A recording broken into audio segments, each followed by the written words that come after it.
রাজনৈতিক বিশ্লেষক আবু আলম মোহাম্মদ শহীদ খান এবং আছেন রাজনৈতিক বিশ্লেষক ডাক্তার জাহিদুর রহমান। স্বাগত জানাচ্ছি আপনাদের দুজনকেই রাজনীতির এপিঠোপিঠের আজকের আয়োজনে। গণঅভ্যুত্থানের 1 বছর পূর্তি হলো, সরকারেরও 1 বছর পূর্তি হলো। আহ এই 1 বছরে সরকারের ভূমিকা নিয়ে আপনাদের ছোট্ট করে মূল্যায়ন দিয়ে আজকের আয়োজনটা শুরু করতে চাই, এবং এই গণঅভ্যুত্থানের বর্ষপূর্তিরই একটি আয়োজনে মির্জা আব্বাস, বিএনপি স্থায়ী কমিটির সদস্য, তার একটি মন্তব্য আপনাদেরকে শোনাতে চাই। তিনি বলছেন, দেশের অবস্থা, হাসিনা 12টা বাজিয়েছে, এই সরকার 24টা বাজায় দিয়েছে। আহ, জনাব আবু আলম শহীদ খান, আপনি কিভাবে মূল্যায়ন করেন? মির্জা আব্বাস যেভাবে বলেছেন সেভাবে হয়তো আমি মনে করি না। দেশের অবস্থার বড় ধরনের উন্নতি হয়নি, এটা আমি মনে করি। যে আমাদের যে প্রধান উপদেষ্টা ছিলেন তিনি যখন আসলেন ঢাকা এয়ারপোর্টে 8 তারিখে, 8ই আগস্ট, তারপরে রাতের বেলা দায়িত্ব নিলেন। এয়ারপোর্টে তিনি যা বলেছিলেন এবং পরবর্তীতে 25শে আগস্ট জাতির উদ্দেশ্যের প্রথম ভাষণে তিনি যা যা বলেছিলেন, সেগুলো যদি একটু আলোচনা করি তাহলে আমরা দেখতে পাবো যে উনি যে স্বপ্ন দেখিয়েছিলেন বা আমাদের অভ্যুত্থানের যে স্বপ্ন আকাঙ্ক্ষা ছিল, সেই আকাঙ্ক্ষায় আমরা এখনো পৌঁছাতে পারিনি। একেবারে সবকিছু কিছুই হয়নি এমনটা বলবো না, বাট অনেক কিছু করা সম্ভব ছিল, অনেক কিছু করার মতো ওনার ইচ্ছা ছিল, কিন্তু হুম। কোনো একটা কারণে, অজানা কারণে হতে পারে, বা তার সীমাবদ্ধতা, গোটা যে সরকারটা আছে তাদের যে সক্ষমতা কিংবা অক্ষমতা, যাই বলেন না কেন, এই কারণে আমরা যে প্রত্যাশা নিয়ে জাতি এই অভ্যুত্থানে যুক্ত হয়ে গেছিল, জনগণ গিয়েছিল, মানুষ রক্ত দিয়েছিল, সেই ইচ্ছাটা, সেই স্বপ্নটা, সেই আকাঙ্ক্ষাটা পূরণ হয়নি। উনি যেমনটা বলেছিলেন যে একটা বৈষম্যহীন, শোষণমুক্ত, কল্যাণমুখী, মুক্ত বাতাসের বাংলাদেশ উনি দেখতে চান। উনি বলেছিলেন যে উদার, গণতান্ত্রিক, অসাম্প্রদায়িক বাংলাদেশ দেখতে চান। এগুলো তো আমরা অনেক দিন ধরে দেখতে চাচ্ছি, এগুলো আমাদের স্বপ্ন, 54 বছরের স্বপ্ন। এটা মুক্তিযুদ্ধের স্বপ্ন এইরকমই কাছাকাছি ছিল। মাঝখানে একটা নতুন শব্দ যে মুক্ত বাতাসের বাংলাদেশ। আমরা মুক্ত বাতাসে আছি, এ ব্যাপারে কোনো সন্দেহ নেই। আমরা মুক্ত কণ্ঠে অনেকেই কথা বলছি, আবার অনেকেই নিপীড়নের শিকার হচ্ছেন। এসব চলছে, বাট কথা তো আমরা বলতে পারছি। সেই জন্যই বলতে পারি যে যে আকাঙ্ক্ষা, যে স্বপ্ন নিয়ে সামনে এগোনোর কথা ছিল, সেখানে আমাদের অগ্রগতি খুব কম। আজকে মাহমুদুর রহমান মান্না একটা আলোচনায় ছিলেন। উনি, আমি তো মার্কিং করতে পারি না, মাহমুদুর রহমান মান্নার টিচার ডক্টর ইউনূস, উনি বলেন 100-র কাছাকাছি না পেলেও 30 তো পেয়েছে মনে করি। আমাদের দেশের 30 মানে আমাদের যে সিস্টেম তাতে 30-এ ফেল করে আর কি। তো ওই অর্থে বলা যায় যে এই ডক্টর ইউনূসের যে সরকার, 1 বছরে তাদের রেকর্ডে তারা 30% যদি মার্ক ক্যারি করে থাকেন, তাহলে এটা ফেইল মার্কস। এখন জি। সামনে জি, একটা মাহমুদুর নির্বাচনের রহমান কথা মান্না আলোচনা 130 দিলেন, আপনি কত দেবেন? আমি এরকম মার্কিং করি না, কারণ রাজনীতিতে বা এই যে রাষ্ট্র পরিচালনায় এরকম ভাবে মার্কিং করা যায় না। তবে মোটা দাগে আমি এটাকে বলি যে তাদের অক্ষমতা পরিষ্কার হয়েছে। তিনি যা যা বলেছিলেন সেই যে ধারে কাছে যেতে পারেন নাই। তিনি বলেছিলেন যে একটা পরিবারের মতো কাজ করবেন সবাইকে নিয়ে। আমি ইনক্লুশন দেখি না, বরঞ্চ আমি এক্সক্লুশন দেখছি প্রতিদিন। এক্সক্লুশন করার চেষ্টা হচ্ছে, এটা নিয়ে কাজ করছেন তারা। আমি, তারা যে পুলিশ বাহিনীকে সংগঠিত করা, আইন শৃঙ্খলা বাহিনীকে, আইন শৃঙ্খলা পরিস্থিতি উন্নত করা, দ্রব্যমূল্য, মোটা দাগে মানুষের কল্যাণ, বেকারত্ব দূর করা, কর্মসংস্থান সৃষ্টি করা, ওইসব জায়গায় তাদের তেমন কিছুই কাজ হয়নি। শিক্ষা জি। ক্ষেত্রে তারা কোনো কাজেই হাত দেননি। স্বাস্থ্য ক্ষেত্রে কি করছেন, ডক্টর জাহিদ এখানে আছেন, উনি আরো ভালোভাবে বলতে পারবেন। খুব একটা বড় কাজ হয়েছে এরকম না। আমরা এই পুরো সময়টা আমরা সংস্কার, বিচার আর মব নিয়েই ব্যস্ত আছি। জি। সবকিছুর মধ্যে জি, একটা এই মব। সংস্কার বিচার যেগুলো নিয়ে ব্যস্ত আছি, সেগুলো আসলে কতটা হলো ডাক্তার জাহিদও নিশ্চয়ই বলবেন। ডাক্তার জাহিদ, আপনার মূল্যায়ন শুনতে চাই। আপনিও কি একটু 100-তে মার্কস দেবেন ডক্টর ইউনূস সরকারকে? মার্কস দেব না, তবে জনাব আবু আলম শহীদ খানের সাথে আমি মোটা দাগে একমত। সরকার যে স্বপ্ন, মানে স্বপ্ন তো আমরা দেখিনি, সরকার স্বপ্ন এসে দেখিয়েছে। ডক্টর ইউনূস আমাদেরকে এগুলো বলেছেন এবং যথেষ্ট অক্ষমতার পরিচয় এবং ব্যর্থতার পরিচয় দিয়েছেন। এবং সবচেয়ে সংকটের জায়গাটা কোনটা, যখন আপনি পারছেন না বলে চারদিকে আওয়াজ উঠছে, আমি যদি দেখতাম যে আপনি চেষ্টা করছেন। ধরুন আমি একটা উদাহরণ দিই, আইন শৃঙ্খলার অবস্থা খুব খারাপ, প্রচুর আলোচনা হয়। তা আমি যদি দেখতাম আপনি স্বরাষ্ট্র উপদেষ্টাকে চেঞ্জ করছেন, আপনার ক্যাবিনেটেরই আর কাউকে দায়িত্ব দিচ্ছেন, অথবা বাইরে থেকে কাউকে আনছেন, ওনার একটা সহকারীও আছে, তারপর তো হয়নি। যখন আপনি পরিবর্তনগুলো করবেন তখন আমরা বুঝবো যে আপনি এটাকে স্বীকার করছেন যে আইন শৃঙ্খলার অবস্থা ভালো না, আমাকে কিছু করতে হবে। আমরা ওই চেষ্টাটাও দেখি না। এটা হচ্ছে সবচেয়ে বড় সংকটের জায়গা। এরকম বহু জায়গায় একই রকম ঘটনা, যে ওই একইভাবে চলছে তো চলছেই, চলছে তো চলছেই, সমালোচনা উনি আদৌ গায়ে নিচ্ছেন কিনা, শুনছেন কিনা, সেই প্রশ্ন আসে। এসব জায়গায় কাজ হয়নি। কিন্তু আমি একটা জিনিস এই সরকারকে আসলে ক্রেডিট দিই, আমাকে এই ব্যর্থতার পর আমি প্রায় বলি, আমাকে যদি কেউ বলেন যে আমরা রিওয়াইন্ড করে 5 অগাস্টে যেতে পারবো, আলাপ আলোচনা হচ্ছে দেশের দায়িত্ব কে নেবেন, আর আপনি শুনলে অবাক লাগবে, আমি এরপরও বলবো ডক্টর ইউনূস দায়িত্ব নিতে। নিক, কারণটা বলছি। পোস্ট 5 অগাস্ট আমাদের বিরাট একটা ঝুঁকি ছিল। বাংলাদেশে শেখ হাসিনার পতন মানে শেখ হাসিনার পতন শুধু না, ভারতেরও পতন। ভারতের ফরেন পলিসির ডিজাস্টার হয়ে গেছে বাংলাদেশে, এই একটা দেশে সে কম বেশি খানিকটা সাফল্য তার ডোমেস্টিক পলিটিক্সে দেখাচ্ছিল। সেটার পর আমি বাংলাদেশে খুবই বাজে একটা টার্মোয়াইলের সিচুয়েশন হতে পারতো বলে আমি বিশ্বাস করি। ডক্টর ইউনূস থাকার কারণে, উনি গ্লোবালি এত বড় পার্সোনালিটি হওয়ার কারণে, এবং সাথে একটু ভাগ্য ওনার ছিল, তখন আমেরিকাতে ডেমোক্র্যাট এবং বাইডেন সরকার ছিল, সেই সরকারটা তার সাথে যথেষ্ট কমপ্লাই করেছে। আমাদের ইন্টারন্যাশনাল চাপ, বিশেষ করে ভারত থেকে যে সংকট হওয়ার সম্ভাবনা ছিল, সেই জায়গা থেকে আমরা দূরে থাকতে পেরেছি। এক, দুই হলো, আমরা আবার যদি প্র্যাকটিক্যাল জায়গা থেকে দেখি, পোস্ট আপরাইজিং মানে মধ্যপ্রাচ্যে কি হয়েছে, যেটা নিয়ে আমরা যে ঢঙের আমাদের মডেলটা আসলে তিউনিসিয়া মডেলের মতো হয়েছে। তিউনিসিয়াতে কি হয়েছে আমরা দেখেছি, ইজিপ্টে কি হয়েছে, দুটো দেশে তো গৃহযুদ্ধ শুরু হয়ে গেছে, ইয়েমেন এবং সিরিয়াতে। সো সেই তুলনায় আমরা এখন পর্যন্ত মোটা দাগে যে জায়গায় আছি, আমাদের সিরিয়াস ব্যর্থতা আছে। এবং আমি এই কথা সবসময় বলি, শেখ হাসিনা এই দেশের সিস্টেম সব ধ্বংস করে দিয়ে চলে গেছে, তারপরে উনি যদি যথেষ্ট অ্যাক্টিভ হতেন এবং ওনার যদি একটা ভালো টিম থাকতো, আমার আরো অনেক ভালো অনেক কিছু হতে পারতো। এবং আমি প্রায় একটা জিনিস এক্সপেক্ট করেছিলাম, অনেক কিছু করবে এই সরকার তা না, কিছু বেঞ্চমার্ক তৈরি করবে, যেগুলো আমরা পরের সরকারকে দেখাতে পারবো যে দেখো ডক্টর ইউনূস তো এটা করেছিল, তুমি পারো নাই কেন। আপনি বলছেন বিএনপি চাঁদাবাজি করে চাঁদাবাজি করে, কিন্তু আপনি তো চাঁদাবাজ ধরে ধরে জেলে পুরতে হবে, দেখাতে হবে যে আপনি এই কাজটা করেছেন। তখন আমরা বলবো করাপশন বেড়ে গেছে বরং, মানে সরকারের যে অফিসগুলোতে। আপনি যদি এলিমিনেট করা যাবে না, যদি কমিয়ে দেখাতে পারতেন, আমরা পরের সরকারকে বলে কেন ইউনূসের সময় তো এই করাপশন এইরকম ছিল, তুমি পারছো না কেন। কিছু বেঞ্চমার্ক, স্বাস্থ্যের কথা বললেন আবু আলম ভাই, সত্যিকার অর্থে স্বাস্থ্য কোনো রকম কোনো কিছু হয়নি। এই যে একটা বাজেট হলো, সেই বাজেট অন্তত বরাদ্দ নিয়ে আমরা এতদিন আলাপ করেছি যে শিক্ষা, স্বাস্থ্য এবং সামাজিক নিরাপত্তা জিডিপির পার্সেন্টেজে বরাদ্দ বাড়াতে হবে, নাথিং হ্যাপেন্ড। তো সব ব্যর্থতা আছে, কিন্তু এখন আমরা অন্তত তার নেতৃত্বে এখন পর্যন্ত মোটা দাগে, মানে আমরা এখন রাজনীতির মাঠের কথা যদি বলি, মোটা দাগে দলগুলো তার উপরে রিলাই করেন এবং একটা নির্বাচনের দিকে হুম, এগিয়ে যাচ্ছে। কিন্তু ওই একটা সমস্যা আমার রয়েই যায়, সেটা হচ্ছে জি। উনি নির্বাচনের জন্য যদি খুবই সতর্ক থাকেন এবং ওনার আন্তরিক ইচ্ছাও থাকে, কিন্তু ওনার আন্তরিক ইচ্ছার বিরুদ্ধেও তো একটা ঘটনা বাংলাদেশে ঘটেছে। এটা ঠিক হয়েছে কি বেঠিক হয়েছে ডিফারেন্ট আলোচনা। আওয়ামী লীগকে তো উনি নিষিদ্ধ করতে চান নাই, উনি অনেকগুলো ইন্টারভিউতে আওয়ামী লীগ সম্পর্কে এই ধরনের কথা হুম। বলেছেন। কিন্তু যখন মাঠে একটা পরিস্থিতি তৈরি হলো, হি ডিড সারেন্ডার। তো এখন যদি নির্বাচন নিয়ে কেউ বলে যে নির্বাচন পেছাতে হবে, নির্বাচন হওয়া যাবে না, এই আওয়াজ তো কেউ কেউ তুলছে, উনি হুম, শেষ হুম। পর্যন্ত যদি শক্ত থেকে নির্বাচনটা করে যেতে পারেন, তাহলে তিনি জি, অন্তত, আমি আমি মোটা আসলে দাগে ঠিক এই বলবো, প্রশ্নের দিকেই ঠিকঠাক যাচ্ছিলাম আছে। ডাক্তার জাহিদ, আপনি জি, যেটি বলছেন, আপনি যেহেতু এটি বললেন নির্বাচনের প্রসঙ্গটি, আমি জনাব আবু আলম শহীদ খানের কাছ থেকে এখন যাই যে এই মানে 1 বছর গণঅভ্যুত্থানে 1 বছর পূর্তিতে এসে অন্তত আমরা জানতে পারছি নির্বাচনটা হবে আগামী বছরের ফেব্রুয়ারির প্রথমার্ধে, আর প্রধান নির্বাচন কমিশনারও সেটি নিশ্চিত করলেন। কিন্তু ডক্টর জাহিদ যেটা বলছেন যে আরো সব রাজনৈতিক দলগুলোর মধ্যে এখনো কিছু বিষয় আছে, আগে যেমন চাপ দিয়ে আওয়ামী লীগকে নিষিদ্ধ করানো হয়েছে, তেমনি আসলে অনেকগুলো যদি আছে যে জুলাই সনদের উপর ভিত্তি করে হতে হবে নির্বাচন, সংস্কার বিচার এই বিষয়গুলো আগে নিশ্চিত করতে হবে, যদি না হয় তাহলে নির্বাচনের বিষয়ে ইতিবাচক না, যদি হয় তবে ইতিবাচক। এনসিপি জামাত মোটামুটি এই দুটি দলই একই অবস্থানে আছে। নির্বাচন আসলে ফেব্রুয়ারির প্রথমার্ধে হবে, এখানে কি এই দলগুলোর এই অবস্থান কি কোনো অনিশ্চয়তা তৈরি করে নির্বাচনের সময়ের উপরে? আপনার প্রশ্নের উত্তরটা একটু পরে দেই, তার আগে একটা লাইন বলতে চাই যে ওই যে চাপের মুখে উনি আওয়ামী লীগের এই কার্যক্রম প্রশাসনিক আদেশ দিয়ে স্থগিত করেছেন অথবা নিষিদ্ধ করেছেন, এরকমটা আমার মনে হয় না। আমার কাছে মনে হচ্ছে যে এটা একটা ফ্রেন্ডলি ক্যাম্প ছিল। কারণ ওই জায়গায় আপনি যখন চিন্তা করেন, আমার মনে আছে দিনটা ছিল বৃহস্পতিবার, রাতের বেলা আমি একটা টক শোতে ছিলাম, সেখানে একজন সমন্বয়ক ছিল, একজন বড় নেতা ছিলেন।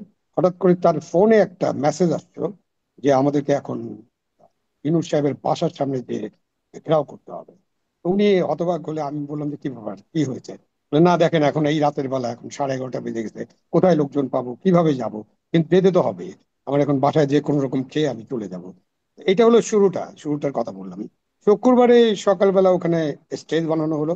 এর মধ্যে ওখানে কিন্তু 144 ছিল, এবং ওই এলাকায় কিন্তু জমায়েত নিষিদ্ধ আছে, জমায়েত নিষিদ্ধ ছিল।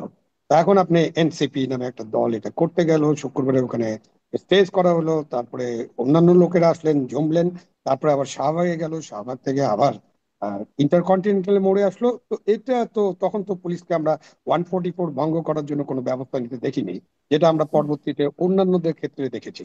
বিশেষ করে জগন্নাথ বিশ্ববিদ্যালয় শিক্ষক ছাত্রদেরকে যেভাবে লাঠিপেটা করা হয়েছে, যেভাবে গরম পানি বর্ষণ করা হয়েছে। আর এখানে অনেকে যোগ করে বলেন, না সত্যি কথা, এদেরকে ঠান্ডা পানি দেওয়া হয়েছে, ঠান্ডা পানি খাওয়ানো হয়েছে, খাবার দাবার দেওয়া হয়েছে। সুতরাং ইনুস সাহেব চান নাই, চাপে পড়ে করেছেন। ইনুস সাহেব আসলে, আমি ইনুস সাহেবকে যতটুকু বুঝতে পেরেছি, আমি ওনাকে খুব ভালোভাবে বুঝতে পারিনি এখনো, বাট আমি মনে করি না উনি কোনো চাপের কাছে নতি স্বীকার করেন। উনি যেটা মনে করেন সেটাই করেন, এটাই আমার কাছে মনে হয়েছে। এবং যারা ওনার সাথে আলোচনা করেন, যারাই আলোচনা করেন, প্রত্যেকের কাছে শুনেছি অনেক সব কথা শুনেন। ফাইনালি উনি কোনো রেসপন্স করে না, রিয়াকশন তো করেনই না। এবং ফাইনালি উনি যা করেন সেটা নিশ্চয়ই উনি বুঝে শুনেই করেন। সুতরাং উনি আওয়ামী লীগের যে এই যে করা হয়েছে, যেটা এই যে তাদের কার্যক্রম নিষিদ্ধ করা হয়েছে, এটা ইউনূস সাহেব চেয়েছেন বলেই নিষিদ্ধ হয়েছে। এখন তাহলে দেখা এখনো যাক আসলে উনি মিউচুয়াল চান কি। ইচ্ছাতেই এটি হয়েছে, মিউচুয়াল আমি ইচ্ছাতেই আমি কিন্তু। আমি মনে করি যে উনার ইচ্ছাতে এটা হয়েছে, কারণ উনি এই দায় আচ্ছা, এড়াইতে সামনের পারবেন না। নির্বাচনের আর যদি উনি ক্ষেত্রেও। চাপের মুখে করেন, তাহলে চাপটা আচ্ছা। কতটুকু ছিল সেটাও একটু আলোচনা করতে হবে, যে কি চাপ ছিল। হুম।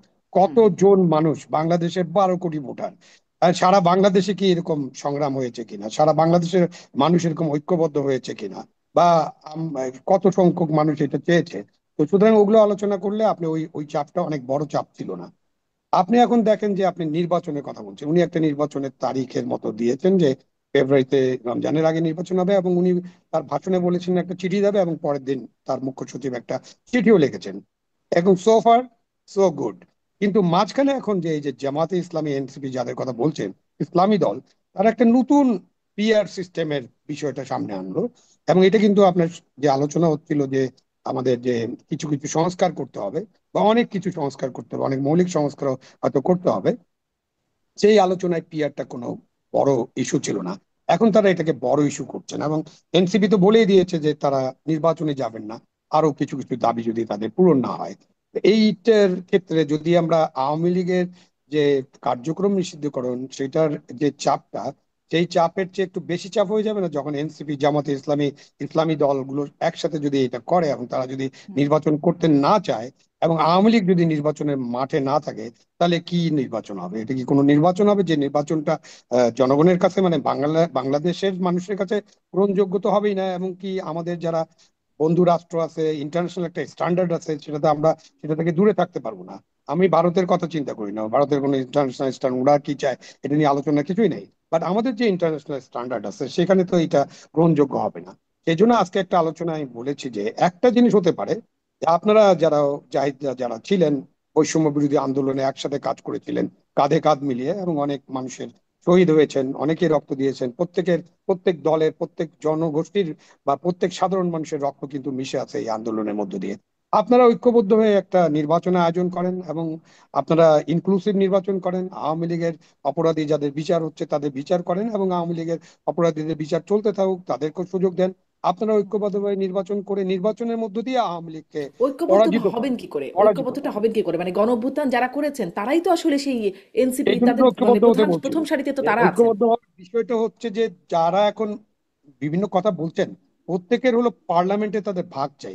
এটা তো পরিষ্কার যে আমি পার্লামেন্টে যেতে চাই, কেন পিআর চাই আমি? জামাত ইসলাম পিআর চাই, যদি জামাত ইসলামের ভোট 7-8% ছিল, এখন যদি 10% হয়, তাহলে তারা 30টা আসন পাবে, যদি ভাগে পায়। ইসলামী আন্দোলন এরকম 15-16%, বাট এখনো জানা যায়নি। বাট এইসব করে হয়তো তারা বেশ কিছু আসনে তারা যেতে পারবেন। সেই জন্য তো পিআরটা মূলত চাওয়া হচ্ছে। বাট পিআর এর ইতিহাস, পিআর কোন কোন দেশে আছে, আপনি একটা উন্নত বিশ্বে আছেন, পিআর কিভাবে চলে, পিআর কেন করতে হয়, এবং পিআর আমাদের দেশের জন্য উপযোগী কিনা, এটা একটা বড় দীর্ঘ আলোচনা। এই মুহূর্তে পিআর একটা ইস্যু করে বা সংস্কার করেই ফেলতে হবে, মৌলিক সংস্কার সব শেষ করতে হবে, আবার একটা গণভোট চাই আমরা, এই গণভোটটাও করতে হবে আগে, অথবা লোকাল গভর্নমেন্ট নির্বাচন আগে করতে হবে। এই যে কতগুলো শর্ত দিয়ে দেওয়া, জুড়ে দেওয়া, এগুলো হচ্ছে যে আমরা নির্বাচন যারা ডিলেট করতে চান, ডিলে করলে যাদের লাভ হবে, তারা এই কাজগুলো করছেন। এখন যদি স্পষ্ট, ওই যে স্পষ্ট চাপের মুখে শর্ত আবার জুড়ে দিয়ে ইউনিসেফ চলে নির্বাচন আসেন। আহ, দেরি করানোর যে চেষ্টা, শর্ত জুড়ে দিয়ে, এবং সেটা নিয়ে চাপ প্রয়োগ, আপনি আওয়ামী লীগের নিষিদ্ধ সেই ঘটনাটা উল্লেখ করছিলেন, সেই সময়ের অবস্থাটা। ডাক্তার জাহেদ, আপনার কাছেও আসলে এই প্রশ্ন যে আমরা তো সরকারের ইচ্ছা আছে কিনা, মানে আওয়ামী লীগ নিষিদ্ধ হয়েছে মিউচুয়াল ইচ্ছায়, সরকারও আসলে যে খুব অনিচ্ছুক ছিল তেমনটি না বলে মনে হচ্ছে। তো সেখান থেকেই নির্বাচন পেছানোর ব্যাপারেও সরকারের কি কোথাও একটা সুপ্ত ইচ্ছা আছে কিনা? কারণ এটাও তো আমরা শুনেছিলাম আরো 5 বছর থাকুক, আজীবন থাকুক। প্রেস সচিব আবার সেরকম একটা জিনিস শেয়ারও করেন, একসময় খুব প্রচারণা হলো সামাজিক যোগাযোগ মাধ্যম সহ বিভিন্ন জায়গায়। এখন আবারও কোনো মিউচুয়াল ইচ্ছায় ভবিষ্যতে এরকম নির্বাচন দেরি হওয়া, ঝুলে যাওয়ার আশঙ্কা দেখেন কি? আমি একটা বেনিফিট অফ ডাউট দিতে চাই। আমি জনাব আবু আলম যেটা বলছেন যে এখানে সরকার একটা পাতানো খেলার মতো হতে পারে, হতে পারে, এটা এটা আমি উড়িয়ে দিচ্ছি না। কিন্তু আমরা বেনিফিট অফ ডাউটই দিই, ধরে নিলাম ডক্টর ইউনূসের সদিচ্ছা আছে। কিন্তু যদি এরকম পরিস্থিতি হয় উনি কি করবেন আসলে? উনি তো কঠোরতা একবার দেখাতে পারেননি, অন্তত আমরা সেটার কথা যদি বলি, হুম। এবার উনি কেন পারবেন, কিভাবে পারবেন? আবার ওই বেনিফিট অফ ডাউট ডক্টর ইউনূসকে দিচ্ছি, কিন্তু তার সরকারের মধ্যে কিছু মানুষজন আছেন, তার সরকারের অংশ এবং তার সরকারের বাইরে খুবই প্রভাবশালী কিছু মানুষ আছেন যারা নির্বাচনটা আসলে চায় না। শুধু তাই না, যে দুটো রাজনৈতিক দল নির্বাচন আসলে নানান রকম যদি কিন্তু যোগ করে, খুব জোর গলায় বলবো আমরা তো নির্বাচন চাই কিন্তু বলে তারা কিছু কথা বলবেন, এবং এর মধ্যে শুধুমাত্র সংস্কার বিচার না, আপনি খেয়াল করেছেন একটা উদ্ভট যুক্তি আনা হয়। আমি তাদের সাথে টকশোতে থাকতে আমি জিজ্ঞেস করেছি, আমি আজকে আপনার এখানেও বলি, নির্বাচন কমিশনের অধীনে, এই নির্বাচন কমিশনের অধীনে নির্বাচন করবে না। মানে খেয়াল করুন, আমরা শেখ হাসিনার সময় দীর্ঘ ফাইট করেছি কি নিয়ে? যে বাংলাদেশের নির্বাচন কমিশন কাগজে কলমে নানান ক্ষমতা কনস্টিটিউশনালি যদি থাকেও, দিনের শেষে আসলে নির্বাচন যদি সরকার নিউট্রাল না থাকে হয় না। আমরা 91 রৌফ সরকারের যে নির্বাচন, রৌফ কমিশনের যে নির্বাচন, যারা অসাধারণ একটা নির্বাচন করেছে, সেই রৌফ কমিশন শেখ খালেদা জিয়ার অধীনে মাগুরার উপনির্বাচনে করাপশন ঠেকাতে পারে নাই, তো ইঞ্জিনিয়ারিং ঠেকাতে পারে নাই। তো আমরা আলাপ করছিলাম যে নির্বাচন কমিশন ইস্যু না, ইস্যু হচ্ছে আসলে সরকার। আমরা অবাক হয়ে গেলাম যে এই নির্বাচন কমিশনকে প্রধান করে তোলা হচ্ছে। তো এরকম নানান রকম ইস্যু আনা হচ্ছে, নিরাপত্তা, কোথাও একটু ঘটনা ঘটলে সেকেন্ড লাগে না লিখে দিচ্ছেন এই অবস্থায় কিভাবে নির্বাচন হবে। হুম তো হুম। অনেকগুলো ঘটনা আছে, কোনো সন্দেহ নাই।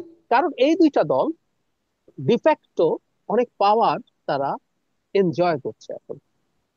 যাদেরকে আপনি মানে ফর্মালি দায়িত্বে দেখছেন তারা তো আছেই, যেমন এনসিপির দুইজনকে তো ডক্টর ইফতেখারুজ্জামান এবং টিআইবি সরাসরি এনসিপির মানুষই বলেন যে দুই উপদেষ্টা আছেন, এই মুহূর্তে ছাত্র উপদেষ্টা। তার বাইরে জামায়াতে ইসলামীর মারাত্মক প্রভাব আছে।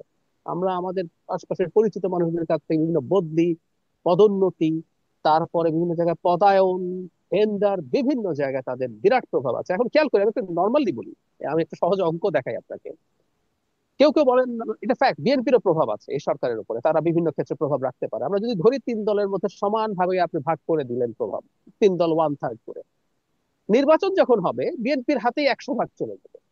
তো বাকি 33% জামাত, 33% এনসিপি ছিল, ওইটা তো আর থাকছে না। মানে জামাত ইতিহাসে হুম। কোনোদিন, ইতিহাসে কোনোদিন দুজন মন্ত্রী তারা একবার পেয়েছিল, কিন্তু পুরো সরকারের উপরে এই পরিমাণ ইনফ্লুয়েন্স, কোথায় কে ভিসি হবে, কোথায় কার পদায়ন হবে, এমনকি পুলিশ সহ আমলাতন্ত্রের উপরে যে প্রভাব তারা আছে, একটা সরকারে থাকার মতো প্রভাব, ও এটা হারাতে চাইবে না। তো একই কথা এনসিপির ক্ষেত্রে প্রযোজ্য। তো তারাও এটার সাথে অ্যালাইন্ড হতে পারে, সম্ভাবনা আছে। আর কিছু ব্যক্তি আছে যারা স্বতন্ত্র, দেশে দেশের বাইরে তাদের অসীম ক্ষমতা তারা এনজয় করছেন, তারা চাইলেই সরকারের অনেক পলিসি ডিসিশনকে তারা ইনফ্লুয়েন্স করতে পারেন। তো তাদের কাছে তো দেশ গোল্লায় যাক, কিছু আসে যায় না, হুম। তারা তো এই পাওয়ারটা এনজয় করছে না। সরকারেরও কিছু উপদেষ্টার কথা আমরা খানিকটা জানি যে তারা এই ক্ষমতায় থাকাটাকে দারুণ উপভোগ করছেন, তারাও একটা অংশ থাকতে চাইতে পারে। তো এই সম্ভাবনা নেই তা না, আছে। জি, তার মানে অনিশ্চয়তাটা কাটলোই না। আপনি বলছিলেন যে অনেকগুলো যদি কিন্তু লাগিয়ে দেওয়া হয়, তবে আমি একটা সেগুলো কথা আমরা শারমিন দেখি। বলে রাখি, আমি পরে আসবো। আমি মনে করি সবকিছুর পরও ফেব্রুয়ারিতে নির্বাচন আসলে হবে, হতে হবে। হতে হবে কেন আমি পরে বলবো। আচ্ছা, উপায় ফেব্রুয়ারিতে নেই। নির্বাচন হতে হবে। আর আমার মনে হয় একটু করে বলেই দেন, কারণ পরের প্রশ্নটা আমি এটা নিয়েই করব। কেন হতে আচ্ছা, হবে ফেব্রুয়ারিতে নির্বাচন? আচ্ছা, আমি এটাকে একটা একটা থিওরিটিক্যালি একটু যদি অ্যানালাইজ করি, আমাদের একজন অর্থনীতিবিদ আছেন, ডক্টর মুস্তাক খান, সোয়াসের প্রফেসর। তিনি এই ইস্যুতে না, তিনি একটা ইস্যুতে ওনার পিএইচডি থিসিসের একটা মূল ভিত্তি ছিল যে একটা স্টেটে কোন সিস্টেম, কোন আইন, কোন কিছু কখন কাজ করে। উনি সাউথ কোরিয়া আর পাকিস্তান 60s এ তুলনা করে দেখাচ্ছিলেন কোন একটা জিনিস আসলে দিনের শেষে যদি কোনো দেশ কার্যকর হবে না যদি ওখানকার পাওয়ার সেন্টার গুলো, পাওয়ারের এলিটরা অ্যাগ্রি না করে। এজন্য সাউথ কোরিয়া আর পাকিস্তান একই রকম পলিসি নেওয়া সত্ত্বেও সাউথ কোরিয়া কোথায় চলে গেছে পাকিস্তান যেতে পারেনি, কারণ পাকিস্তানের পাওয়ার সেন্টার গুলোর মধ্যে এই ব্যাপারে তাদের আন্ডারস্ট্যান্ডিং হয় নাই। এরকম একটা বেসিক, খুব ডিটেলে যাচ্ছি না। এবং এই আর্গুমেন্টেই উনি বলেন এবং আমি অ্যাগ্রি করি এই যে সংস্কার আমরা চাপিয়ে দেওয়ার কথা বলছি, এই সংস্কার করে ফেলবো যতদিন পর্যন্ত আমাদের সোসাইটিতে থাকা পলিটিক্যাল অ্যারেনায় থাকা পাওয়ার সেন্টার গুলো সংস্কারগুলোকে যতটুকু এগ্রি করবে আসলে ততটুকুই হবে, এর বেশি আসলে সংস্কার আপনি চেপে পারবেন না। হুম। এটাকে সরিয়ে রেখে আমি ওনার এই তত্ত্বটাকে ইলেকশনের কাজে লাগাতে চাই। আমাদের দেশে ইলেকশন চায় নাকি, আমরা এইভাবে যদি বলি ফেব্রুয়ারি বা ডিসেম্বরে সরকারকে অ্যাজ এ হোল না ধরলেও ধরে নিলাম তর্কের খাতিরে জামায়াত, আমরা তর্কের খাতিরে জামায়াত, এনসিপি, কিছু ব্যক্তি, দু একটা বিদেশি শক্তি নির্বাচন না চাওয়ার ব্যাপারে সমর্থন করতে পারে। চায় কারা? দেশের সবচেয়ে বড় রাজনৈতিক শক্তি বিএনপি। আওয়ামী লীগের কর্মকাণ্ড নিষিদ্ধ, কিন্তু আওয়ামী লীগের 20% ভোট এখনো দেশে আছে। আওয়ামী লীগ নিজে নির্বাচন চায়, কারণ তারা ডক্টর ইউনূসের সরকারের সাথে কমপ্লাই করতে পারছে না। তারা ভবিষ্যতে, সত্য হবে কিনা জানি না, তারা মনে করছে ভালো হবে। দেশের সেনাবাহিনী নির্বাচন চায়, সেনা প্রধান প্রকাশ্যে নির্বাচনের কথা বলেছেন। বিরাট একটা পাওয়ার সেন্টার। টেকনিক্যালি সেনাবাহিনী সরকারের পার্ট, কিন্তু এই মুহূর্তে সেনাবাহিনীর একটা ডিফারেন্ট সত্তাও আছে।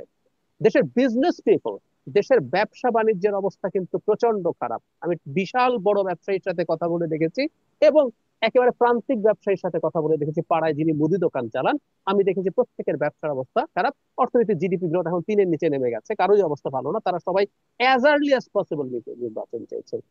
আমি আপনাকে একটা এক্সপিরিয়েন্স শেয়ার করি। ফেব্রুয়ারি নির্বাচনের ডেট দেওয়া নিয়ে যখন আমি একটু সন্তোষ প্রকাশ করে আমার ব্যক্তিগত চ্যানেলে একটা ভিডিও করেছি, একজন খুব বড় ব্যবসায়ী নেতা আমাকে বলছেন, আপনি ডিসেম্বর কেন বলছেন না? হুম। তো ব্যবসায়ীরা একটা বিরাট পাওয়ার সেন্টার, তারা এটার দিকে চলে গেছে।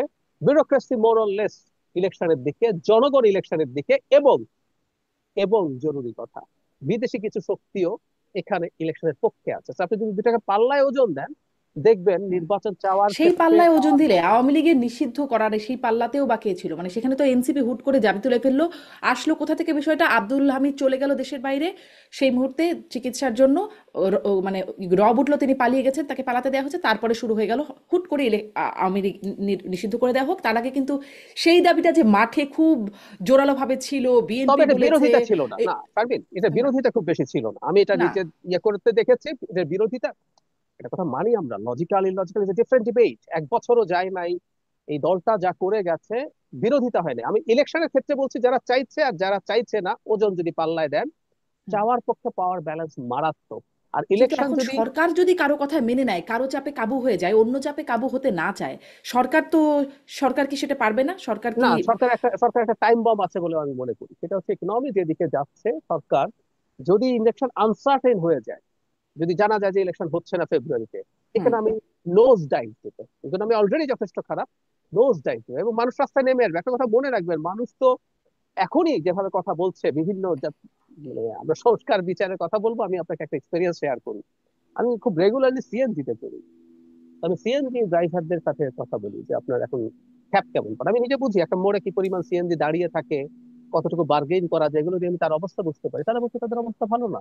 যেই মানুষটার আর্নিং কমে গেছে, টিকে থাকতে পারছে না, ও না সংস্কার বিচার টিচার বুঝবে না, ও প্রয়োজনে জি। আবার কেউ সে নেমে যাবে। সুতরাং সরকার, ইকোনমি যদি খুব খারাপের দিকে যায়, সরকার আসলে টিকতে পারবে বলে আমার মনে হয়। এই জন্য উচিত হবে, হ্যাঁ, আমি মানি কিছু কেওস হবে, কিন্তু শেষ হুম, পর্যন্ত হুম। নির্বাচন হওয়া ছাড়া কোনো অপশন দেখি না আমি। জি, আপনিও কি তাই মনে করেন জনাব আবু আলম শহীদ খান? নির্বাচন ছাড়া কোনো অপশন নাই, মানে এটাই কি শেষ পর্যন্ত, মানে ফাইনাল একটা জায়গায় অনিশ্চয়তা তাহলে নাই? অনিশ্চয়তা আছে, অনিশ্চয়তা নাই এটা বলবো না। যে অনিশ্চয়তা, যে ওই যে চায়ের পেয়ালা থেকে ঠোঁটের দূরত্ব অনেক সময় যোজন যোজন দূরত্ব হতে হুম, পারে, হুম। এবং অনিশ্চয়তা আছে। কিন্তু একটা নির্বাচন হতে হবে। নির্বাচন এই জন্য হতে হবে যে আপনি যে ফ্যাসিবাদ বিরোধী আন্দোলন বা যে গণঅভ্যুত্থান হলো, এটা তো ফ্যাসিবাদের বিরুদ্ধে। এর উল্টা পৃষ্ঠায় তো মানে ফ্যাসিবাদকে যদি আপনি বাতিল করেন, তাহলে আপনি কি করবেন? তা আপনি একটা গণতান্ত্রিক ব্যবস্থার ফেরত যাবেন। তার মাঝখানে আপনি এখন সংস্কার নিয়ে আলোচনা করছেন। খুবই ভালো আলোচনা, সংস্কার নিয়ে আলোচনা হওয়া উচিত। এবং সংস্কার নিয়ে যে আলোচনা রাজনৈতিক দলগুলোর মধ্যে হয়েছে, এটা বাংলাদেশের 54-55 বছরের ইতিহাসে কখনোই এত ঘন্টার পর ঘন্টা তারা আলোচনা করেন নাই। এটা একটা অনেক উন্নত আলোচনা হয়েছে, সেখানে অনেক মত দ্বৈততা আছে, মতবিরোধ থাকতে পারে। এটা একটা গণতান্ত্রিক প্রসেস, এবং অনেক আলোচনা হয়েছে, অনেক কিছু জনগণও জানতে পেরেছে, এবং অনেক কিছু রাজনৈতিক দলগুলো শিখতে পেরেছে। যেটা জাহিদ বললেন খুব ইম্পর্টেন্ট, যে এই যে ক্ষমতা এনজয় করছে কিছু কিছু মানুষ, জামাত, এনসিপি, আরো কিছু মানুষ যারা উপদেষ্টা পরিষদে আছেন, যাদেরকে আপনি একটা ইউনিয়ন পরিষদের নির্বাচন, তাদের নির্বাচন করার দরকার নেই, তারা কনসালটেন্ট টাইপের মানুষ। তো তাদেরকে যদি একটা ইউনিয়ন পরিষদের নির্বাচন করতে বলেন, তারা কিন্তু সেটাও করতে যাবে না, এবং সেখানেও তারা জিততে পারবে বলে মনে হয় না। তো এই যে মানুষগুলো আছে, এবং এই যে প্রোটোকল, এই সুযোগ সুবিধা, এত তাদের মানে তাদের কাছে মানুষ যে যাচ্ছে, তাদেরকে এত গুরুত্ব দিচ্ছে, এই যে একটা মানে মোহ, যে চেয়ারের মোহ, এই চেয়ারের মোহটাই তো বাংলাদেশের সবচেয়ে বড় সমস্যা। এটা দলীয় হুম। সরকারের সমস্যা একটাই। আপনার স্বৈরাচারী সরকার, সামরিক সরকার ওই যে আসে, বলে যে আমি তো আসলাম, আপনারা পারলেন না দেখে আমি আসলাম, আমি খুব শীঘ্রই একটা নির্বাচন দিয়ে চলে যাব। তারপরে কিন্তু ওই যে আইয়ুব খান ছিল প্রায় 10 বছর, ডিকেড অফ জি। ডেভেলপমেন্ট করতে হয়েছে। জিয়াউর রহমান সাহেব প্রায় 5 বছর 7 বছর ছিলেন। তারপরে এরশাদ সাহেব এসে 8 বছর ছিলেন। মানে কেউ যেতে চায় না ক্ষমতা থেকে হুম। যেতে, এবং দলীয় সরকারগুলো তো যেতেই চায় না। সেটা আমরা দেখলাম, তারা যেন তেন প্রকারণে নির্বাচন টির্বাচন সমস্ত ব্যবস্থা নষ্ট করে আমাকে ক্ষমতায় থাকতে হবে। সুতরাং এই যে অন্তর্বর্তীকালীন সরকারে যারা আছেন, তাদের যে ধরনের কমিটমেন্ট থাকার দরকার ছিল, বা তাদের যে ধরনের মোটিভেশন বা কমিটমেন্ট, একদম সোজাসুজি হুম। যে আমরা এসেছি, আমরা একটা আহ, একটা ক্রিটিক্যাল সময়ে দায়িত্ব গ্রহণ করেছি, যেটাকে আমরা ওই যে বাংলায় বলি না, রাজনৈতিক সংকটের মুখে দায়িত্ব গ্রহণ করেছি, এখন এই সংকট মোকাবিলার জন্য আমরা এই কাজটা করতে চাই। প্রথম থেকে কিন্তু তারা এটাতে গুরুত্ব না দিয়ে অন্য কিছুতে তারা গুরুত্ব দিতে গিয়েছেন প্রথম দিকে। মানে আমরা মনে করেছি, আমিও ব্যক্তিগতভাবে মনে করতাম যে একটা অন্তর্বর্তীকালীন সরকার 2 থেকে 3 বছর তার মেয়াদ হওয়া উচিত, কারণ তাকে কিছু কিছু বড় সংস্কারে হাত দিতে হবে এবং রাজনৈতিক দলগুলোকে সহায়তা করতে হবে। কিন্তু ওই যে আপনি যে সময়টা নিয়ে চিন্তা করতেন, এই সময়টা খুব গুরুত্বপূর্ণ। সেই সময়ের মধ্যে যদি আপনি দেশের অর্থনৈতিক অবস্থার কোনো উন্নতি করতে না পারেন, আপনি দেশের আইন শৃঙ্খলা ব্যবস্থা যেগুলো নিয়মিত কাজ, সেগুলোর যদি কোনো উন্নতি করতে না পারেন, আপনি যদি বেকার সমস্যার সমাধানটা করতে না পারেন, আরো লক্ষ লক্ষ মানুষ বেকার হবে। এখন অলরেডি 40 লক্ষের কাছাকাছি মানুষ নতুন করে বেকার হয়েছে। দারিদ্র সীমার নিচে চলে গেছে আরো 1 কোটির বেশি মানুষ। আগেই 5 কোটি মানুষ ছিল, এখন 6 কোটি মানুষ। যাই যেটা বললেন যে একজন মুটে মজুর চাষি বা একজন শ্রমিক, একজন পেভিটেক্সি আলা, তো তার তো একটু বেশি ইনকাম, একটা ক্ষুদ্র ব্যবসায়ী তার একটু বেশি ইনকাম, কিন্তু সেখানেও কিন্তু হানা পড়ে গেছে। সেখানেও বাংলাদেশের যে আর্থিক সংকটটা, সেই সংকটে কিন্তু মধ্যবিত্ত, নিম্নবিত্ত এবং দরিদ্র মানুষরা এখন একেবারে খুব নাভিশ্বাসের অবস্থা। তো সেটা যদি কন্টিনিউ করতে থাকে, তাহলে কিন্তু নির্বাচন না দিলে পরে যেটা হবে যে জি। সরকারের প্রতি জনগণের আস্থা থাকবে না, এবং এই সরকারকে বিদায় নিতে হবে একটা গণবিক্ষোভের মুখে। তো সেই রিস্কটা কেন ডক্টর ইউনূস সাহেব নেবেন? ডক্টর ইউনূস সাহেব ব্যক্তিগতভাবে এটা নেওয়ার কথা না, তার ক্যাবিনেটের, তার উপদেষ্টা পরিষদের কেউ কেউ চাইতে পারেন, যারা ভবিষ্যতে যাদের কোনো, যাদের নামও মানুষ মনে রাখবে না। হুম। আমি আমি জানি যে এখানে যে 21 জন 22 জন জি। 23 জন আছেন, তাদের অনেকের নাম কারো মনে থাকবে না। জি, কিন্তু সেই রিস্কটা আসলে কেউই কেন নিতে চাইবেন? ডক্টর ইউনূস তো শুধু না, কিন্তু সবাই আসলে দেখি দিন শেষে নিতে চান। সেই রিস্ক নিয়ে হলেও ক্ষমতায় থাকতে চান। অতীত অভিজ্ঞতাগুলোর কথা আপনি যেরকম বলছিলেন, সেইগুলো যদি একটু যাচাই করি, তাহলে সেরকমটাই মনে হয়। অনেকগুলো যদির কথা আমরা আলোচনা করছিলাম, বিচার, সংস্কার, গণপরিষদ নির্বাচন ইত্যাদি, ইত্যাদি। এখন নতুন আরো একটা যদি জুলাই সনদ, এবং সেটির উপর ভিত্তি করেই হতে হবে নির্বাচন, একই রকম বলছে এনসিপি, জামাত, দুটি দলই। আমি ডক্টর জাহেদ আপনার কাছ থেকে একটু শুনতে চাই যে আসিফ মাহমুদ তিনি বলেছিলেন 8ই আগস্টের মধ্যে হবে জুলাই সনদ। অবশ্যই এরকম জুলাই ঘোষণাপত্র নিয়েও আগে বহুত সময় আসছে, সেই সময়টার মধ্যে পারে নাই, পরে হয়েছে অন্তত। এখন আহ, এই নতুন আবার যদি যখন যুক্ত হলো জুলাই সনদ, সেটির ভবিষ্যৎ আপনি কি দেখেন? কবে হবে যে এই জুলাই জুলাই সনদ? ঐক্যমত কমিশনে তো ঐক্যমত ঠিক আহ, অনেক ক্ষেত্রেই হচ্ছে না, আবার মৌলিক ঐক্যমত না হলে সেটাও আবার মানবে না, এটাও বলে দিচ্ছে। তাহলে জুলাই সনদটা আসলে ভবিষ্যৎ কি দেখেন? জুলাই সনদ নিয়ে অলরেডি একটা সমস্যা আমি আইডেন্টিফাই করেছি, এটা নিয়ে আমি কথা বলেছি, লিখেছি। সেটা হলো ঐক্যমত্য কমিশনের কথা ছিল ফ্যাসিলিটেটর হওয়া, তারা সবার সাথে বসবেন এবং যতগুলো জিনিসে একমত হবেন সেটা নিয়ে একটা সনদ হবে, সবাই সাইন করবে। কিন্তু তারা এমন কিছু জিনিস অন্তর্ভুক্ত করছেন যেটা সবচেয়ে বড় political stakeholder BNP agree করেনি, এবং তারা নোট অফ ডিসেন্ট দিচ্ছে। মানে নোট অফ ডিসেন্ট দিয়ে একটা জুলাই সনদ নেওয়ার কোনো অর্থ আমি দেখি না। এবং অন্য যারা আছে তাদেরকেও এটার ব্যাপারে ডক্টর ইউনূসের বা সরকারের দিক থেকে কনভিন্স করা জরুরি ছিল, কারণ ডক্টর ইউনূস নিজে একটা ইন্টারভিউতে বলেছিলেন যেটা মাহফুজ আনামের সাথে, যে আমরা ফ্যাসিলিটেটর, আমরা কোনো শাসক নই। সেটাই হওয়া উচিত ছিল। দ্বিতীয়ত শারমিন, আমি একটা জিনিস মনে করি, এই যে জুলাই সনদ, বিচার বা আরো যা যা নিয়ে ইলেকশনের যে একটা আনসার্টেনিটি দেখা যাচ্ছে, এটা আসলে খুব মেজর ইস্যু বলে আমি মনে করি। পলিটিশিয়ান এবং পলিটিক্যাল পার্টির সব কথাকে একদম আক্ষরিক অর্থে না নেওয়াই ভালো হবে। আমি মনে করি যে বিএনপি যেহেতু ক্ষমতায় যাওয়ার জন্য অপেক্ষা করছে, তারা রাজনীতি করে, তারা ক্ষমতায় যেতে চায়, তো একটা আনসার্টেনিটির অবস্থা তৈরি করে তাদের কেউ কেউ আসলে বিএনপির সাথে বার্গেইন করতে চায় বলে আমি ধারণা করি। যখন এগুলো হবে, তারা বিএনপির সাথে কোনো ধরনের বার্গেইনে যেতে চায়, বিএনপি তাদেরকে ডাকবে, কথা বলবে, তাদের কিছু চাওয়া না পাওয়া আছে সেগুলো নিয়ে করবে। সুতরাং আমি এই সবগুলোকে আসলে খুব শক্তভাবে যে তারা এগুলো শক্ত হয়ে স্টেবল হয়ে বসে থাকবে তা দেখছি না। তারা এটা তাদের একটা হলো রাজনীতির স্বার্থে, যখন সংস্কার শব্দটার সাথে তো আমাদের educated conscious middle class, urban middle ক্লাসের এক ধরনের সংযোগ আছে। তো সংস্কার বললে তাদের সাথে কানেক্টেড হওয়া যায়, একই সাথে ওই যে বললাম চাপ তৈরি করা যায়, এইভাবেও দেখতে পারি। সুতরাং এটাকে খুব আমি অত বড় করে দেখি না। জি, জি। এবং এই একটু জুলাই ঘোষণাপত্র যেটি অন্তত হয়ে গেল, জুলাই সনদের অনেক আনসার্টেনিটির জায়গা আছে, কিন্তু ঘোষণাপত্র হয়ে গেল 5 তারিখে, এটি একটু শুনতে চাই যে সেটির যে প্রতিক্রিয়া, সেটি নিয়ে একটু মূল্যায়ন, একটা ছোট্ট মূল্যায়ন আপনি দেবেন, কারণ এটি নিয়ে ইতিমধ্যে আপনারা কথা বলেছেন বিভিন্ন জায়গায়, আমি শুনেওছি সেই বিষয়ে। তারপরেও একটু শুনবো। এবং এই প্রশ্নটা করতে চাই যে আহ, ঘোষণাপত্রের পরে যেটি দেখলাম, জামাত বলল তারা হতাশ, এনসিপি অখুশি, বৈষম্যবিরোধী ছাত্র আন্দোলন একটা প্রেস বিজ্ঞপ্তি দিয়ে জানালো যে মানে গণ অভ্যুত্থানপন্থী জনতার আকাঙ্ক্ষা পুরোপুরি উপেক্ষিত হয়েছে, ইতিহাস বিকৃতির অভিযোগ উঠেছে। বিশ্লেষকরা বলছেন এক পেশে তারাও ইতিহাস বিকৃতি নানার কথা বলছেন। কিন্তু জুলাই ঘোষণাপত্রের যে সব শেষ পয়েন্ট, 28 নম্বর পয়েন্টে বলা হচ্ছে 5ই আগস্ট 2024 সালে গণ অভ্যুত্থানে বিজয়ী বাংলাদেশের জনগণের আকাঙ্ক্ষার প্রতিফলন হিসেবে এই ঘোষণাপত্র প্রণয়ন করা হলো। মানে যারা আলোচনায় ছিলেন একসাথে, এই রাজনৈতিক দলগুলোরই আকাঙ্ক্ষার প্রতিফলন ঘটলো না, পুরো বাংলাদেশের জনগণের আকাঙ্ক্ষার প্রতিফলন হলো এই জুলাই ঘোষণাপত্র। ডক্টর জাহিদ। এগুলো আসলে আমরা লিখি এবং এগুলো আমরা এভাবেই বলি। যেমন ধরুন আমাদের স্বাধীনতার ঘোষণাপত্র, আমরা রাষ্ট্র গঠন করতে চাই। বাংলাদেশের 70 সালে যে নির্বাচন, যখন নৌকায় কলা গাছ দাঁড়ালেও ভোট দিয়ে দেয় বলে বলা হয়েছে, সত্যি তাই ছিল। সেখানে স্বাধীন বাংলাদেশ চাওয়া হয়নি, 6 দফার ভিত্তিতে আমরা একটা স্বায়ত্তশাসন চেয়েছিলাম। তাতেও 26% মানুষ পূর্ব পাকিস্তানের নৌকায় ভোট দেয়নি, 26%। শেখ মুজিবুর রহমানের নেতৃত্বে নৌকা 74% পপুলার ভোট পেয়েছিল, পূর্ব পাকিস্তানের কথা বলছি। তো আমরা যখন আমার ঘোষণাপত্র বলতে যাই, আমরা কিন্তু সব মানুষের কথাই বলি এটাই নিয়ে। এবং ওই সময়েও বাংলাদেশের বেশ কিছু রাজনৈতিক দল, চীনপন্থী কমিউনিস্টরা তো আছে, জামায়াতে ইসলামী আছে, যারা বাংলাদেশের স্বাধীনতা চায়নি। তো হুম। একমত হয়নি। কিন্তু আমরা যেহেতু আসলে যেটা দাঁড়ায়, আমরা যখন করি এভাবেই বলি। এখন রাজনৈতিক দলগুলোর মধ্যে আপনি যদি সংখ্যায় বলেন, আমি যদি আলোচনা আনি সংখ্যায় বা তারা জনসংখ্যার কত পার্সেন্টকে রিপ্রেজেন্ট করছে, সেটা খুবই ছোট। এখন ডিবেটের ব্যাপারে বলছি, আসলে যেটা হয় এই ডিবেটটা হওয়ারই কথা ছিল। এবং আমি এই কারণেই মনে করি ঘোষণাপত্রটা এত ডিটেইল করাই হয়তো ভুল হয়েছে। সরকার ভেবেছে যত ডিটেইল করব সবার সবকিছু ঢোকাবো, কিন্তু দিনের শেষে সবার সবকিছু ঢুকবে না তো। কার কাছে কোনটার গুরুত্ব কতটুকু, কেউ একজন ধরুন 18 সালে কোটা মুভমেন্টে ছিল, সেই ওইটা থাকার কারণে তার আবেগ আছে, তিনি চাইবেন ওই কোটা মুভমেন্ট ওখানে থাকুক, নিরাপদ সড়ক থাকুক, শাপলা থাকুক, বিডিআর হত্যাকাণ্ড থাকুক। এগুলো সব ঢোকানোর পরও দেখবেন কারো না কারো আরো কোনো একটা মোদী বিরোধী আন্দোলন, এটার কথাও এসছে, সেটাও থাকতে হবে।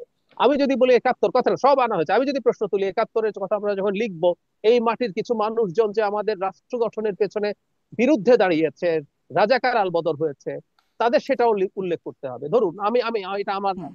যদি চাওয়া হয়, তো এই চাওয়াগুলো চলতে থাকে, চলতে থাকবে। এগেইন আমি বলি, এটা হচ্ছে এনারা রাজনীতি করার চেষ্টা করছেন। এবং বিশেষ করে এনসিপি এবং জামাতের ইদানিং এটাকে এভাবেও পড়া উচিত, তারা সরকারের বেশ সমালোচনা করতে চাইছেন, বিশেষ করে এনসিপি। কারণ এনসিপির বিরুদ্ধে অভিযোগ যে তারা কিংস পার্টি, এমনকি টিআইবির মতো প্রতিষ্ঠান, ডক্টর ইফতেখারুজ্জামানের মতো খুবই রেসপেক্টেড একজন মানুষ এই ধরনের অভিযোগ সরাসরি করেছেন। হুম। যখন করছেন তারা এখন সরকারের বিরুদ্ধে বেশ উচ্চকিত আমরা মাঝে মাঝেই দেখি, মাঝে মাঝে দেখবো। এটা আসলে ওই তকমাটা গা থেকে একটু সরানোর জন্য এরকমও হতে পারে। আচ্ছা, এটা একটা কারণ, এটা একটা ইন্টারেস্টিং পয়েন্ট। আমি জনাব আবু আলম শহীদ খান, আপনার কাছ থেকেও একটু জুলাই ঘোষণাপত্রে আসলে জন আকাঙ্ক্ষার প্রতিফলন কতটা দেখলেন? আমি দেখছিলাম বিশ্লেষকরা এখানে কি বলছেন। আমি দেখছিলাম যে মহিউদ্দিন আহমেদ, লেখক গবেষক, তিনি বলছেন যত দোষ নন্দঘোষ এর মতো আওয়ামী লীগকে এখানে মানে নন্দঘোষের মতো দোষ দেওয়া হয়েছে। ডেভিড বার্গম্যান বেশ বড় একটা লেখা লিখেছেন ফেসবুকে, তিনি বলছেন যে এটি দীর্ঘদিন আওয়ামী লীগ বিরোধী ও সমালোচকদের লেখা রাজনৈতিক বক্তব্য বলে মনে হচ্ছে। এবং সাথে তিনি বলছেন 71 সালের যুদ্ধ নিয়ে আওয়ামী লীগ যে রাজনৈতিক পক্ষপাতমূলক ইতিহাস ব্যবহার করেছিল, তার চেয়ে বেশি রাজনৈতিক পক্ষপাতমূলক আরেকটি বর্ণনাকে প্রতিষ্ঠা করেছে। এই বক্তব্যগুলোকে আপনি কিভাবে দেখেন? হ্যাঁ, এই বক্তব্যগুলো তো মোটামুটি ঠিক আছে। কেন যে সনদটা তৈরি হয়েছে সেই সনদ তো অপূর্ণ এবং অনেকটা হপ স্টেপ জাম্পের মতো, মানে কোনো জায়গায় একটু টাচ করলাম তারপর লাফ দিয়ে আরেক জায়গায় চলে গেলাম, এরকম আছে। আপনি ধরেন যে এই পুরা সনদে তো আমাদের কোনো জাতীয় নেতার নাম আসেনি, ডক্টর ইউনূস ছাড়া। তার মানে আপনি পনেরো- শেখ সনদটা যখন হাসিনার পনেরোই নাম আগ- পড়বেন, আসছে 15ই আগস্ট আসেনি। শেখ পনেরোই না হাসিনার নাম ওইটা আসছে জাতীয় কয়েকবার। নেতা আছে নাই, হপ স্টেপ জাম্প বললাম, 15 আগস্ট আসা উচিত ছিল, আসেনি। মানে ইতিহাসটাও আপনি ঠিক মতো লিখলেন না।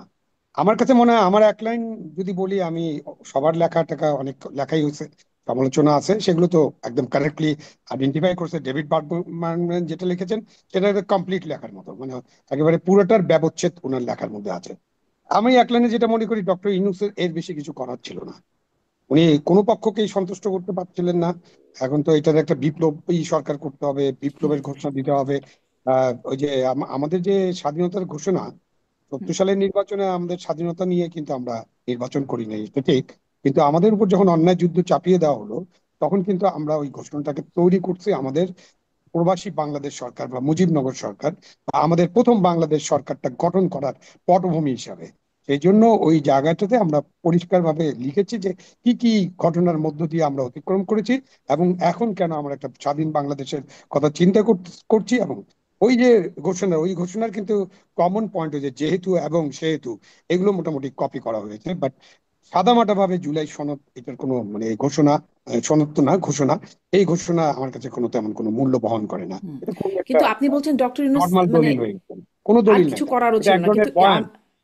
আমি একটু এই প্রশ্নটা করতে চাই যে ইতিহাস সেটা এক একজনের ভার্সন, জামাত ইসলামের কাছে একরকম, বিএনপির কাছে একরকম, ইতিহাসের ভার্সনটা এক একজনের কাছে এক এক রকম। তো এত মানে পেছনের ইতিহাস থেকে শুরু করবার দরকারই কি ছিল? উপনিবেশ বিরোধী, তারপরে ৭১, তারপরে এরকম করে মানে এত পেছন থেকে, এটা জুলাই ঘোষণাপত্র, জুলাইয়ের প্রেক্ষাপট, মানে এত পেছন থেকে আসবার কি দরকার ছিল?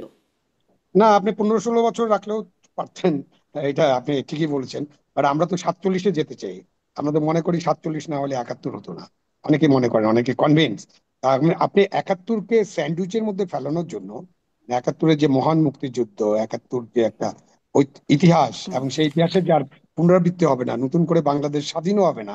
এই যে স্বাধীনতা, এই স্বাধীনতাটাকে আপনি স্যান্ডউইচের মধ্যে ফেলানোর জন্য আপনি ওই 48 এবং 24-কে ঢুকাতে চান। এই যে নানানমুখী চাপ, নানানমুখী কথাবার্তা, এবং ওই যে একটা জিনিস যেটা বলেছেন যে যারা এটা তৈরি করেছে তাদের মধ্যে যা আছে, যেমন ধরেন 111-এর কথাই আমরা বলি, মানে আমি সব জায়গায় আলোচনা করতে পারি, বাট এটা দিয়ে তো আপনার পুরা অনুষ্ঠান শেষ হয়ে যাবে যদি আমরা হুম, এক একটা প্যারাগ্রাফ নিয়ে আলোচনা করি।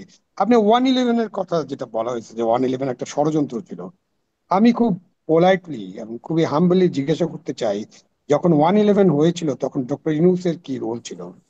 আমরা তো হুম, শুনেছি যে উনাকেই অফার করা হয়েছিল দায়িত্ব নেওয়ার জন্য। উনি নাকি ফোন করে ফখরুদ্দিন সাহেবকে দায়িত্ব নিতে বলেছিলেন।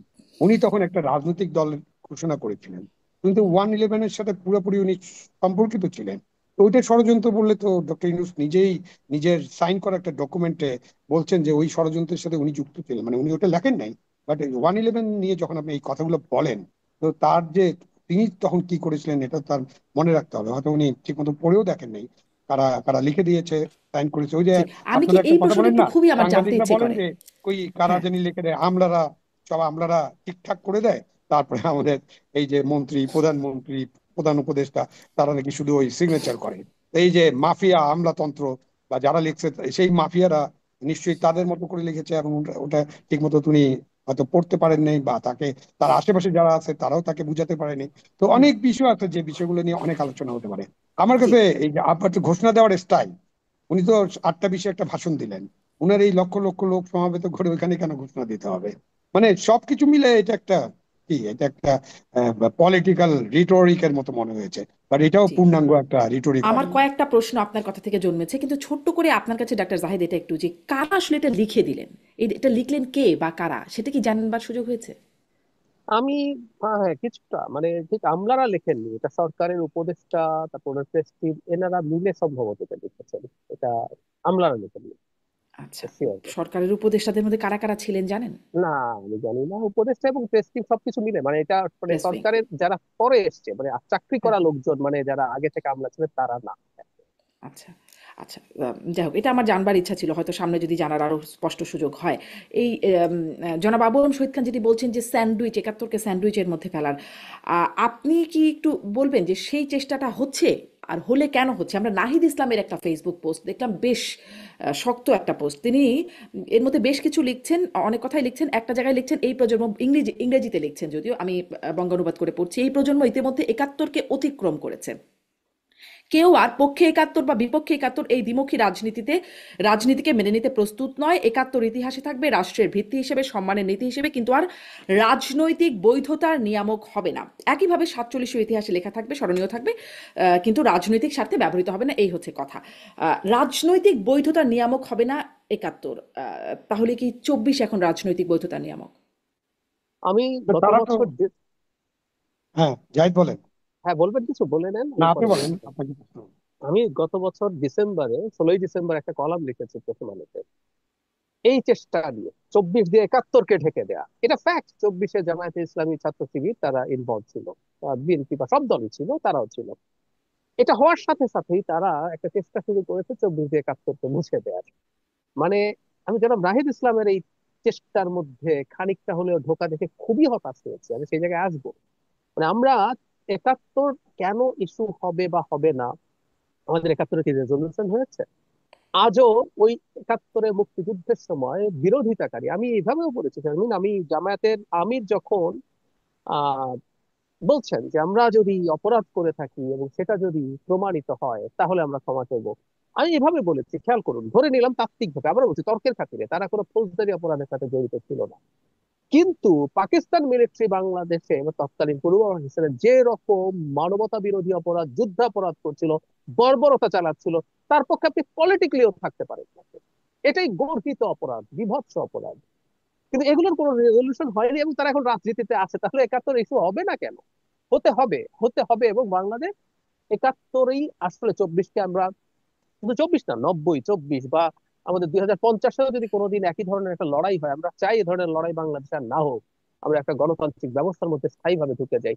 সেটা আসলে 71-এর কন্টিনিউয়েশন। আমরা সেই বিখ্যাত আমাদের সাম্য, মানবিক মর্যাদা, সামাজিক ন্যায় বিচারের যে কথা বলেছিলাম, যেখানে যেখানে এটা লঙ্ঘিত হবে, আমরা আমাদের স্বাধীনতার সংগ্রাম ছিল, এটা মুক্তির সংগ্রামও ছিল, 7ই মার্চে শেখ মুজিবুর রহমান যেভাবে বলছেন, তাহলে মুক্তিও তো আসেনি। তো যখনই এটা আসতে থাকবে, মানে যেখানেই ঘাটতি হবে, ওটা ওখানেই থাকবে। এবং এই চেষ্টা মূলত জামায়াতীদের চেষ্টা।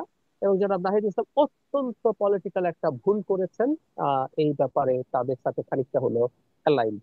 It's a G, disaster for আমি হিজ পার্ট। আমি জনাব আবু আলম শহীদ খান, আপনার কাছেও ছোট করে এই বিষয়ে জানতে চাই, আপনি এই বিষয়টা কিভাবে দেখছেন? নাহিদ ইসলাম বলছেন 71 আর রাজনৈতিক, মানে এইটা রাজনৈতিক বৈধতার নিয়ামক হবে না। আমি এই প্রশ্নটা করছিলাম, তাহলে রাজনৈতিক বৈধতার নিয়ামক হিসেবে কি এখন 24-কে আমি এক ব্যবহার করা সেকেন্ড আমি হবে?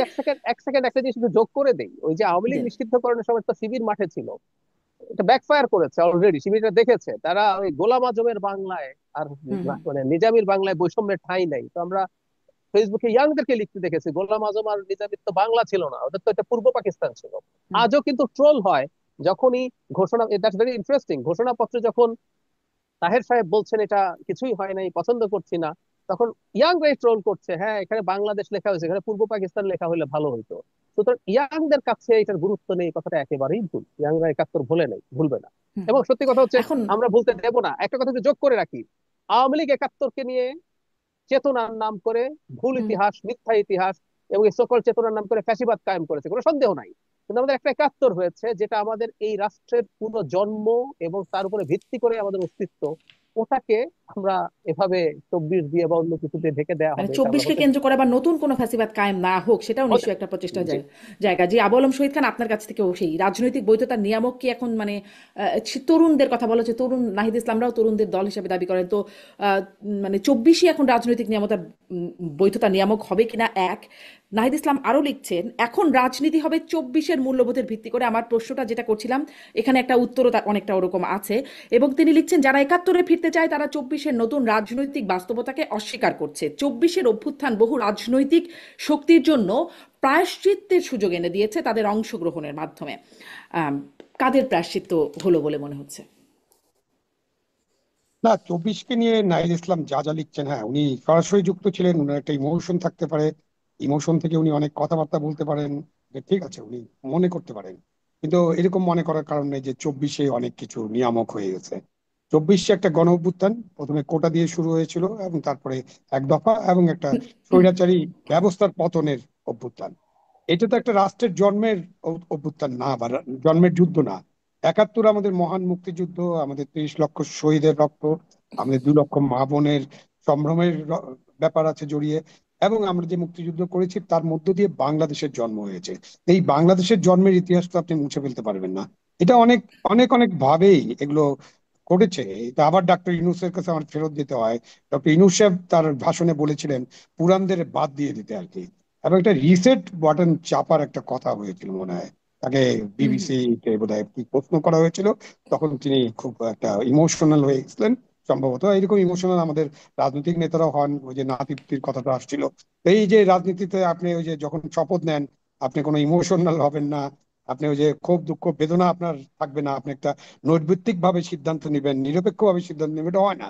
তখন উনি রিসেট বাটন চেপে দিলেন। এগুলো হলো রিসেট বাটনের ইয়া চলছে আর কি। আমি তো রিসেট বাটন চাপলে তো আর আপনার হার্ড ডিস্ক থেকে কিছু মুছে ফেলা যাবে না। 71 আসলে আমাদের হার্ড ডিস্ক, আপনি সফট ইয়া দিয়ে সফটওয়্যার দিয়ে এগুলো কিছুই মুছে ফেলতে পারবেন না। 71 যারা অস্বীকার করে, 71-এর সময় যারা আমাদের পক্ষে ছিল না, বাংলাদেশের স্বাধীনতার পক্ষে ছিল না, যারা অন্যায় অপরাধ করছে বা করে নাই, ফৌজদারি অপরাধ না করলেও তারা যে পাকিস্তানি সেনাবাহিনীর যে অ্যাট্রোসিটি এবং তাদের যে মানে নিদারুণ মানবাধিকার লঙ্ঘন, যুদ্ধ অপরাধ, এগুলোকে সমর্থন করছে, তাদেরকে তো তাদের বলতে হবে যে তারা এটা অন্যায় করছে বা তারা এটা ভুল করেছে। আর আপনি ওই ভুলটা করেছেন, এখন আপনি সুযোগ পেয়েছেন, 24-এ আপনার একটা অংশগ্রহণ ছিল, আপনার দলে আরো শক্তিশালী হয়েছে, সেই জন্য আপনি একটা মুছে ফেলার চেষ্টা করবেন। আর এর মধ্যে আমাদের এই যে ইয়াং যারা আছে, ইয়াং টার্কস যারা এখন নতুন দল করলেন, যারা এখন আপনার উপদেষ্টা পরিষদে আছেন, তারা হঠাৎ করে এই যে 71 মুছে ফেলার চিন্তা করবেন, 71-কে কোনো ওটার কোনো থাকবে না প্রমাণ, এসব বললে তো হবে না। তারা তো দ্বিতীয় রিপাবলিক করতে চান। এখন দ্বিতীয় হুম রিপাবলিক নিয়ে একটু ভালো মতো পড়াশোনা করলেই তো দেখা যাবে যে দ্বিতীয় রিপাবলিকে কি হয়েছিল, প্রথম রিপাবলিকের সময় কি হয়েছে। 7-8 বছর খালি কাটাকাটি, যারা বিপ্লব টিপ্লব করেছিলেন প্রত্যেকের গিলোটিন হয়ে গেছে। এই জন্য প্রথম রিপাবলিক বলি না আমরা, ভর চটি যে আমরা প্রথম রিপাবলিক করি না, আমরা ওটা 71-কে ছেড়ে দিয়েছি প্রথম রিপাবলিক। এখন আমরা দ্বিতীয় রিপাবলিক আছি।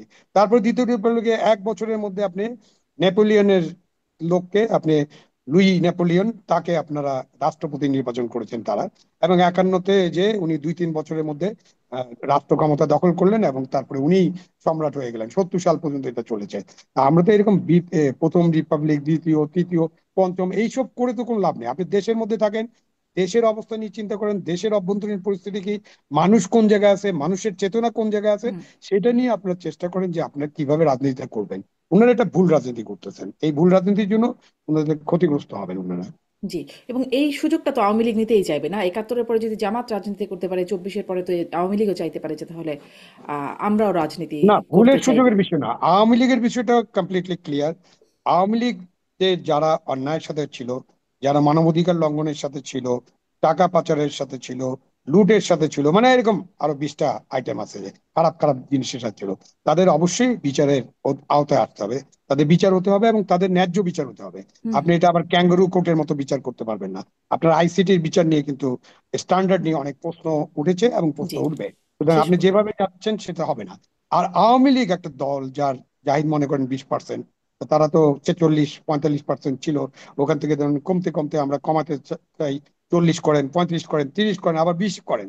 20 করলেও আপনি ভোটার যদি 12 কোটি হয়, তার মানে প্রায় 2.5 কোটি মানুষ আওয়ামী লীগের ভোটার আছে। তো এই মানুষগুলোকে তো আপনি বাইরে রেখে, একটা দলকে বাইরে রেখে আপনি যদি ইনক্লুশন, যে এক পরিবার, আপনি যে হুম রিকনসিলিয়েশন, এটা কিন্তু হবে না। আপনি যদি জাতিকে, আওয়ামী লীগ যেটা করেছে, যে অন্যায় করেছে, জাতিকে বিভক্ত করে রাখা হয়েছে এবং গণতন্ত্র হরণ করে একটা ফ্যাসিবাদ কায়েম করা হুম হয়েছে, হুম আপনি তো সেখানে যেতে পারবেন না। আপনি সবাইকে নিয়ে আপনি একটা নির্বাচনে যান, নির্বাচনের মধ্য দিয়ে আপনি নিষিদ্ধ, নির্মূল, এসব কিন্তু ওয়ার্ক করে না। এটা আমাদের প্রমাণক, অন্য দেশে আমি যেতে চাই না। আমাদের প্রমাণক হচ্ছে জামাতে ইসলাম, আমাদের প্রমাণক হচ্ছে হিজবুত তাহরির, নিষিদ্ধ আছে, এখনো নিষিদ্ধ। তারপরে তারা ওই অভ্যুত্থানের পরে তারা তাদের শক্তিমত্তা অনেক প্রদর্শন জি। করেছিল। তারপরে সরকার একটু কঠোর হওয়ার পরে তারা এখন আর দেখা যায় না কিছু, বাট তারা তো আছে, তলে তলে আছে। এরকম আওয়ামী লীগকে আপনি নিষিদ্ধ, নির্মূল করে শেষ করতে পারবেন না। যেটা মুসলিম লীগ শেষ হয়ে গেছে কিভাবে, হুম একটা গণতান্ত্রিক প্রক্রিয়ার মধ্যে দিয়ে। আপনি আমার দেশে একটা জি। গণতান্ত্রিক এরকম নিষিদ্ধ প্রক্রিয়া। করে শেষ করতে হয় নাই, তার মানে রাজনীতিকে আসলে নিষিদ্ধ করে শেষ করা যায় না, এটি হচ্ছে বক্তব্য। আওয়ামী লীগেরও অনেক পরিকল্পনা, তাদের অনেক বৈঠক, পরিকল্পনা, ষড়যন্ত্র, নানান কিছুই চলছে বলে জানা যাচ্ছে। দেখা যাক নির্বাচন নিয়ে যে আপনারা নিশ্চয়তা এবং একই সাথে অনিশ্চয়তা দুটোর কথাই বলছেন, দেখা যাক সামনে আসলে কি হয়। আবারও কথা হবে আপনাদের সাথে। অনেক ধন্যবাদ ডাক্তার